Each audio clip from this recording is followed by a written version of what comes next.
Now, complete high school football coverage. This is 10 Sports First and 10. Brought to you by these sponsors.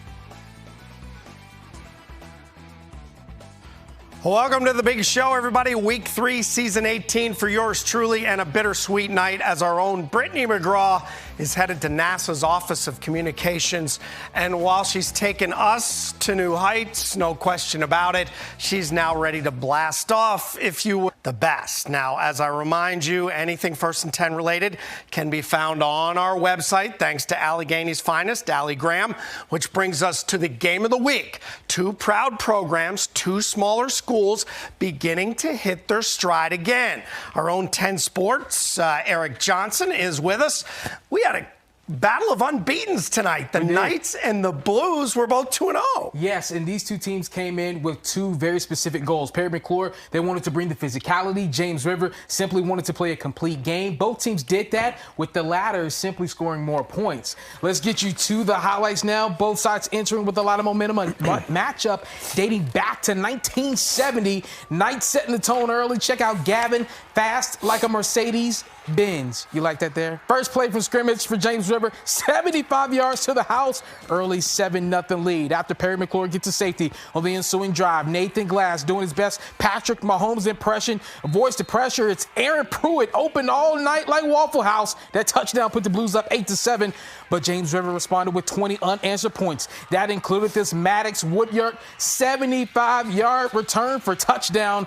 Later in the first half, the passing game opened up. Zeal Hammonds, he was rather zealous on this pass to Trey Taylor, 55-yard touchdown, 27-8 James River halftime lead. Second half play stopped for about 30 minutes after Gavin Benz went down after a hit to the head or neck area. The medical team took precautionary measures, making sure he still had movement and could speak. Reportedly had a little pain, so they put him on an ambulance, which appeared to stay on site. Now, James River continued to show fight. They finished this game off 41-15. Coach Jennings talked about the injury afterwards and his team's desire and motivation to continue to play. He had some pain. He's a tough kid. He's going to bounce back, but they wanted to, check him out for precautionary reasons because, he's having some pain in the back. So it just, play 4 quarters was us. We didn't play clean the whole time. It wasn't perfect, but to play 2 complete halves, and we've not done that for the last 2 games, that's what I'm looking forward to next week. Felt great because we've been missing a lot. Best quarterback in the Three Rivers, baby. Yes, we've been missing that because we could have put a lot more points in the other team, so it felt great. Happy this game was more competitive than what the scoreboard reflected. The Knights simply taking advantage of their opportunities. Obviously, our thoughts and prayers again go out to Gavin Benz. Hopefully, nothing too serious after tonight. James River, 3-0 for the first time since 2018. All right, Eric, James River, as you know, a Three Rivers District squad now. No discussion of that district complete without talking about the Highlanders of Glenver hosting Cave Spring tonight. And this turned out to be a good one. Cave Springs' Garrett Lonker gonna try and get something going, picked off by Glenver's Peyton Deal. And a little bit later on, it's Brody Doyat, break fake, keep sweep. He is in, 7-0 Glenver in this one. Cave Springs got a power running attack. They do it well. This is Jackson Steffen. Watch him get a seam. Nice move there. Nice gain, as you can see. And then how about Garrett Lonker? He's going deep to Owen Sweeney. Sweeney with a cast on his hand makes the grab anyway. Great catch right there. But this one goes to halftime, 7-0. Glenver hangs on 7-3. Is your final. Scores for you: Radford over Virginia High, as you can see, 43-3. And Galax is a winner over Carroll County, 21-14. They bounce back from the loss to Graham. More scores for you. Congrats to Blacksburg. They snap a 29-game losing streak with a win against Floyd County tonight. Again, congrats to the Bruins for the big victory. Allegheny wins. They are 3-0 as the newly formed Cougars as they take down Rockbridge County. And how about Northwood at Eastmont, and the Mustangs gallop away with a 22-16 victory. Meantime, Narrows. Have we talked about Narrows last week rallying all the way back to win 31-30, and they win again tonight, 34-15. They defeat Chilhowie. All right, River Ridge now and the Patriots coming off a statement win at EC Glass, which tells me this team is going to be playoff ready in Class 5 in a couple of months, if not right now. Keep that in mind. Coach Alan Fiddler's Patriots looking for a 3-0 start. Quarterback Joey Beasley going up top to a streaking Koali Carter. 36-yard beautiful connection, 6-0 Pats. Now, Albemarle responds with some trickery. Keep an eye on this as they flip it to their wide receiver, Noah Grievous, who then passes to their tight end, Jordan Green, who's behind the defense, and look at the big fella rumble. All the way inside the 5. The Patriots, that would be the Albemarle Patriots, would cash it in right here with Zahir Wolf, the big power plunge. It was 6-6. But on the ensuing kickoff, we got Mr. Carter again, and watch him go off to the races. 70 yards to set up a short touchdown run by his teammate Chuck Webb, and we had a 13-6 game. Now, how about a defensive score? Under pressure, ding, ding, ding, da, da, ding, ding. Troy Brown, the strip. Bodie Cahoon, the scoop, scamper, and the score right here. He's headed to Notre Dame, but not before he's headed to the end zone. It's 20-6. Webb adds a 29-yard gallop and go, and since we didn't see him before, we'll see him now. He is an athlete. 49-6, your final. Congrats to Northside. They've won 2 in a row, 34-27 at Hidden Valley. The Vikings get the victory. Private school now, and the VIS usual suspects come the postseason, of course, includes Northcross. The Raiders hoping to keep an early season momentum rolling with Charlotte Country Day in making the trip. That's Shannon Taylor, and this is his quarterback, Brock Miles, hitting Jace Rhodes, who's going up the middle to the 48-yard line. Same drive, Raiders quarterback hits Miles. Quick pass to Jarrell Rhodes, cuts left. Look at him book. He's got the sideline as he turns the corner. 23-yard touchdown. 7-0 Raiders in this one. Now, a little bit later on, Miles drops back, but we've got double coverage situation there. Crandall Wilkins hauls it in. Buccaneers take over. Their quarterback, Kaylee Wright, looking at hitting Nolan Bates. And look at the big fella rumble on in. This is a good game. Country Day, 16 unanswered points in the 4th. They come back for a 30-27 victory. Roanoke Catholic and Coach Price get a win on the road, 52-24. Smith Mountain Lake over Randolph Henry, 35-21 this evening. All right, the Seminole District, what we glowingly refer to as the SEC of Southwest Virginia football, unveils a new venue at Liberty Christian's brand new stadium. It's Bulldog Stadium, and Franklin County's in the house. But you know what doesn't change? The speed of Gideon Davidson. He's into the corner, and that is the first touchdown in the new stadium, 7-0 LCA.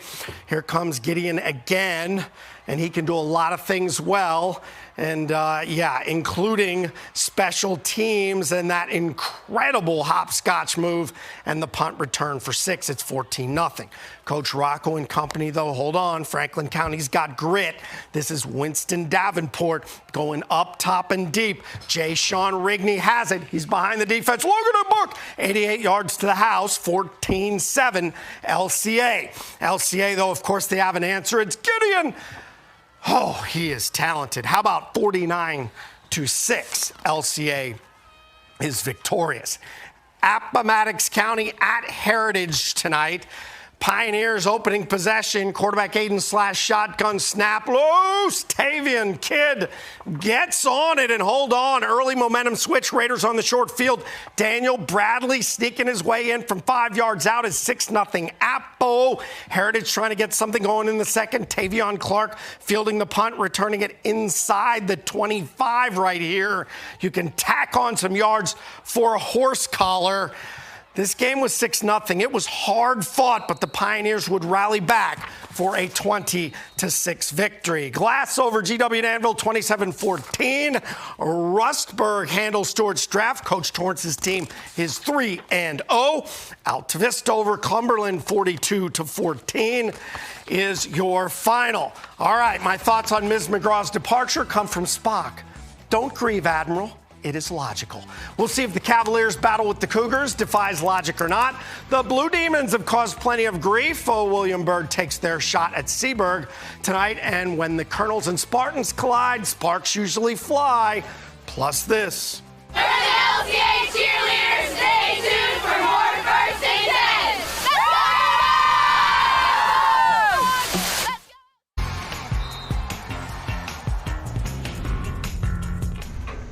1, 2.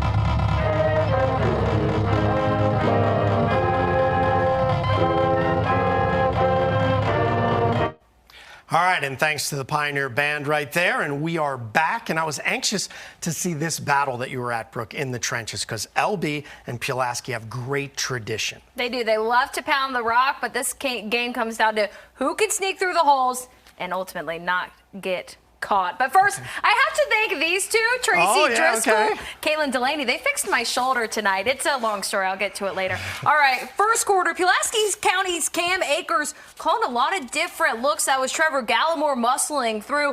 Then this time by air, Christopher Gallimore to Marcus Reed. Get connected for free. But Lord Botetourt's speed was the catalyst tonight. Tristan Overbay with 4 touchdowns. Wow. Here's one early in the game.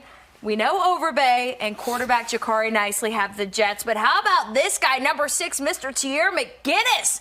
He goes in for a score, and we can't forget DB and specialist Cade Lang stepping up big here on defense. He also had a kickoff return for a touchdown tonight. Speed was the difference. Lord Botetourt wins at 48-20. I felt like our O-line was moving quickly and holding their blocks to open the gigantic holes I had tonight. Offensive line, their pulls are quick, and I just got to be patient, and the holes form. Akers has done a fine job with their kids, man. They're tough as nails. Their kids play hard. I mean, they play super, super hard. We're bigger than them. We might be a little bit faster than them, and, just execution level for them. They did a great job keeping themselves in the game. Botetourt has Appomattox next week. Pulaski heads up the road to Princeton, West Virginia. Pretty interesting. The other Blue Ridge contenders that Coach Harless and company are going to face, all with big-time challenges from the River Ridge District as well tonight, including a game I was watching closely, that William Byrd game on the road at region champ Christiansburg. So let's get a look at that one. The Blue Demons hosting the Terriers, both of these teams undefeated. First quarter action, Blue Demons looking to answer a Terrier field goal. Christiansburg, Tanner Evans doing it by himself, 3-yard scramble. That is a touchdown. Later in the first, Christiansburg's marching down the field. A lot of this hard-hitting game. Fumble, ball is out. Fumble, ball is out. Somebody get on it. We have a hot potato right there. We go into the half 7-3. Into the third, Blue Demons looking to keep their momentum. Back of the end zone, touchdown. Oh, there it is. Donovan Richardson, 14-3. This one finishes 14-10. Christiansburg, a key victory tonight. Salem at William Fleming, hard-fought game. 14 all at one point. Salem looking to take the lead. Eli Taylor going deep for Peyton Lewis. Tayshawn Henderson there with the great defensive play in the strip. This game was physical.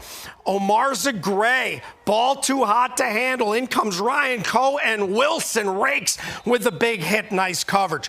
William Fleming, though, high snap. Julian Warmy right there, gets a piece, and then gets the ball and gets into the zone, and Salem would go on to the victory, 33-14. Stanton River, meanwhile, 57-0 over Liberty.